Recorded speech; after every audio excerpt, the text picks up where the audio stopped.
Bhim army राष्ट्रीय अध्यक्ष का माला और साफा पहनाकर 101 फुट साफा पहनाकर स्वागत सम्मान किया और तलवार भेंट की गई सुमित सहगल द्वारा।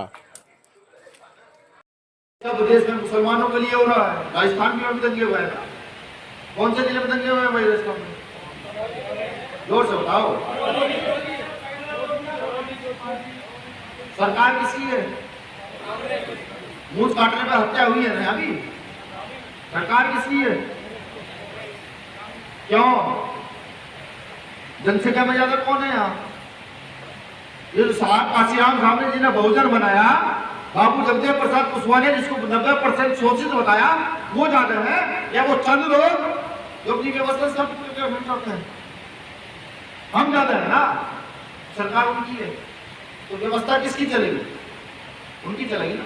अगर ये भ्रम दिमाग में पाल बैठे हो कि इस देश से मुसलमानों को खत्म करने के लिए या भारतीय जनता पार्टी और आरएसएस के लोगों को स्थापित किया जाए या सामंती व्यवस्था पूरे लागू किया जाए, तो भ्रम दिमाग से निकालिएगा।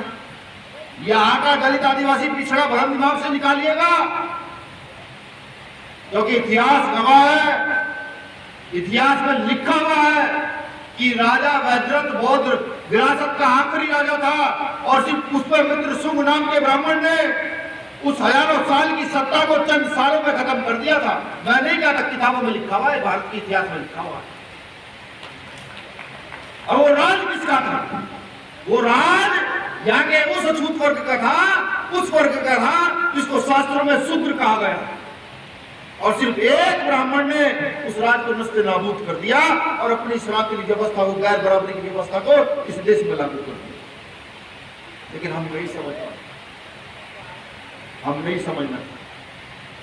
इसलिए आज वर्चस्व की लड़ाई जो सामने खड़ी हो गई, हम चीख चीख कर कहते हैं, बिल्कुल मैं चीख चीख कर कहता हूं। मैं चंद्रशेखर भाई पहली बार सन 2017 के दंगे के बाद पहली बार कहीं साथ गए, मैंने वहां ऐसे कार्यक्रम में कहा चीख चीख करके कि अगर अम्बेडकरवादी संगठन पूरे भारत के अंदर कोई हमसे ज्यादा काम कर रहा है तो मैं आज ही भीम आर्मी को विलय करने की घोषणा करता हूँ। बिहार चंद्रशेखर आजाद से पूछे, आज ही भीम आर्मी को विलय कर दिया जाएगा।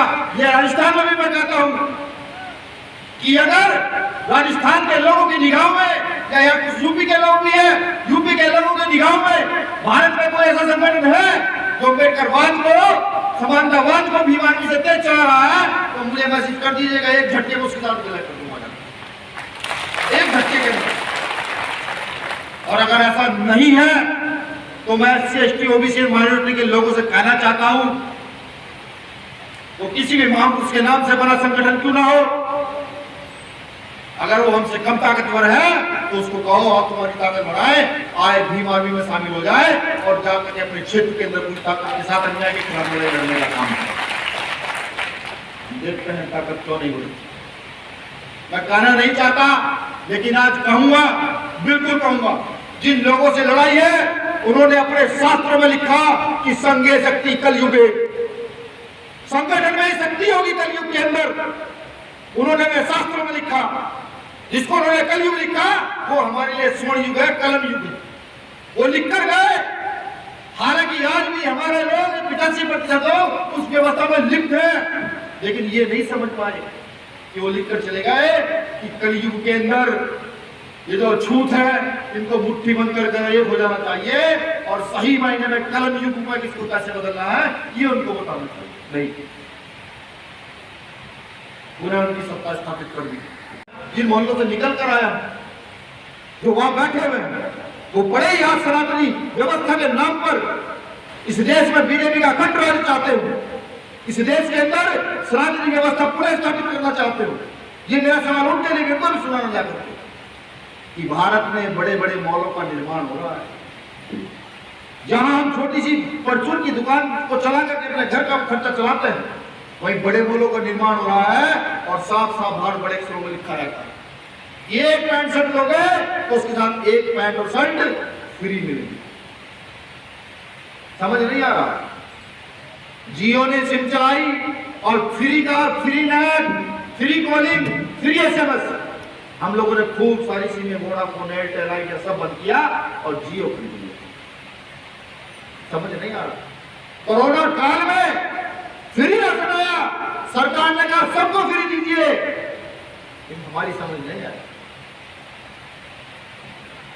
जियो का चार्ज लगा, जियो के साथ साथ सारे नेटवर्क का चार्ज बढ़ गया, हमारी समझ नहीं आई। कोरोना काल में जो फ्री राशन दिया गया था, केंद्र सरकार ने घोषणा कर दी कि जिसके घर में 2 पहिए वाहन है वो भी उस राशन का वो पैसा वापस सरकार को भरेगा, हमारी समझ नहीं आ पा।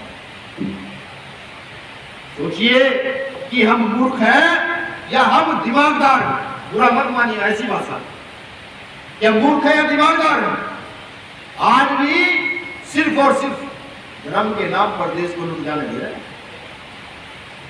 समझिए, सत्ता का मतलब धर्म से नहीं है, सत्ता का मतलब अपनी व्यवस्था स्थापित करने से है।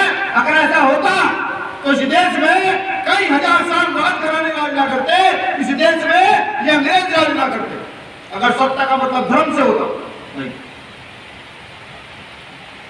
सत्ता का मतलब अगर है तो अपनी व्यवस्था स्थापित करने से है, अपना राज स्थापित करने से है, जो हम चाहते हैं उसको स्थापित करने से है। ये भारत की जनता को समझना निहायत ही जरूरी है। हम चीख चीख कर अम्बेडकरवाद की बात कर रहे हैं। अभी 14 साल पहले सूरजमल की बात की गई, क्यों, किस लिए, क्यों कर रहे हैं उनकी बात, ये समझने का विषय। एक तरफ मनुस्मृति कहती है किसी देश का शूद्र अगर सुन ले वेद पाठ तो उसके कानों में शीशा पिघलाकर डाल दे। एक तरफ से गुरु रविदास जी कहते हैं कि चाहूं ऐसा राज में मिले सबको को अंग, छोट बड़े सब संग में 10 रहे। ये फर्क अभी हम लोग नहीं समझ पा रहे हैं। ये जो बुद्ध ने, ये जो रैदास ने, ये कबीर गुरु नानक ने, ये महाराजा सूरजमल ने, साहू ने, पेरियार ने, बाबा साहब अम्बेडकर, फुले साहब ने जो परिवर्तन का दौर इस देश में स्थापित कर दिया है, उसको पुनः बदला जा रहा है, उसको पुनः बदलकर इस देश में गुलामी का राज किया जा रहा है। और अगर ये भ्रम दिमाग में हो गए, समाज पार्टी को कमजोर कर रही है, इसके ऊपर क्या कहना चाहोगे? देखिए, पहली बात तो हमारा मतलब मूवमेंट से अम्बेडकर मूवमेंट जी, हम शोषितों के लिए काम करने वाले को बाबा साहब अम्बेडकर ने, फूले पेरियार ने, यहाँ तक कि आपके यहाँ के महाराजा सूरजमल ने भी शोषितों के लिए काम किया। ठीक, भाई देखो, अगर हम शोषितों के लिए ही आवाज़ ना उठा पाए, जो समाज है ना, ये हमें ना काम। सर, अधिकतर ये देखा है भीम आर्मी के लोग हैं जो कांग्रेस के नेताओं को अधिकतर फेटा बनाते, स्वागत बनाते मैंने देखा है। क्या क्या अंदर से कांग्रेस से संगठन कर सका भीम आर्मी? क्या है ये कांग्रेस जो भीम आर्मी के लोग हैं मंचों पे कांग्रेस के नेताओं को फेटा स्वागत माला बांटते हैं? देखिए, भीम आर्मी जो है बाबा साहब अम्बेडकर की विचारधारा पर चलने वाली व्यवस्था है। अब किसने फेटा पलाया, किसने माला पहनाई, ये तो मुझे जानकारी नहीं है। ठीक, भीम आर्मी के लोगों ने, भीम आर्मी के कार्यकर्ता पदाधिकारी हैं, सही मायने में उनको तो राजनीति करने का अधिकार नहीं है। उनके लिए राजनीतिक दल बना दिया, वो भीम आर्मी में तब तक है तो प्योरली सामाजिक काम करेगा। ठीक है, अगर उसको राजनीति करनी है तो पार्टी बना दी गई, वो पार्टी में जाए, भीम आर्मी को छोड़ सकते। अगर ऐसा हो रहा है, कोई फेटा पहना रहा है, कोई कुछ कर रहा है, तो पता करेंगे, उसका इलाज करेंगे। Very good sir. और दूसरा सवाल ये कि राजस्थान में क्या करना चाहोगे? भीम आर्मी किस तरह से संगठन को किस तरह से मजबूती देगी? राजस्थान में कुछ लोगों को तो कर दिया इलाज जी, जो बहुत बड़ी बड़ी ये कहते थे ना, यहाँ मूछी नहीं रखने देंगे, यहाँ जूते नहीं पहनने देंगे, उनका तो कर दिया इलाज। ठीक है, 1-2 हत्याएं उन्होंने की हैं, ठीक, वो सुधर जाए, वो सुधर जाए, समता समानता तो आएगी। ठीक है, हत्या वत्या करने ही चक्कर होना पड़े। इतिहास हमारा भी है, बुद्ध ने शांति सिखाई, भीमा कोरेगांव ने क्रांति सिखाई, बाबा साहब अम्बेडकर ने संविधान आदमी दे दिया हमें कि भाई इससे चलोगे, उससे चल रहे हैं। भाई बुद्ध को मानने वाले लोग अपना शांति से काम करें, अपना करने दिया जाए, क्रांति की बात ना करें, वरना 500 लोगों ने 28,000 को काट मारा। ये मैं गुड़गांव में हुआ था नहीं है? बिल्कुल संविधान मानते हैं, लोकतंत्र की भाषा में जवाब देते हैं, जो गलत करता है उसको जेल भिजवाते हैं।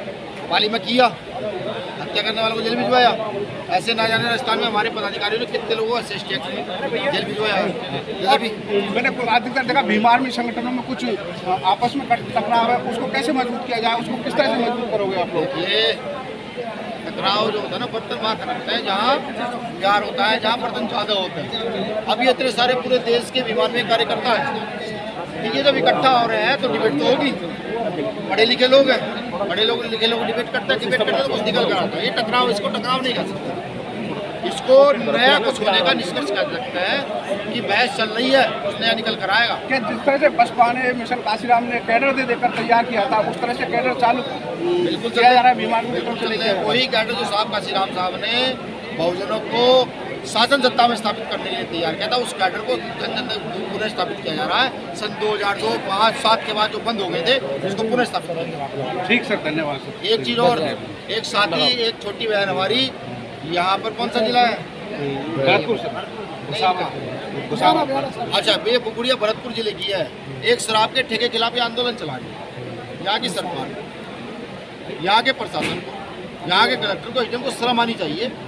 एक 10-15 साल की बेटी शराब के ठेके के खिलाफ आंदोलन चला रही है। भाई ठेका आप जाकर कहीं और दूसरी जगह स्थापित कर दो, क्या हमारी बस्ती में ठेके रहेंगे? तो मैं उनसे भी कहना चाहता हूँ भाई व्यवस्था बदल दें, ऐसा ना हो कि उस ठेके के लिए स्पेशल मुझे जाना पड़े या फिर भाई चंद्रशेखर आजाद जी को भेजना पड़े। हम आए तो ठेका तो वहाँ रहेगा नहीं, उसकी ईंट भी ना मिलेगा।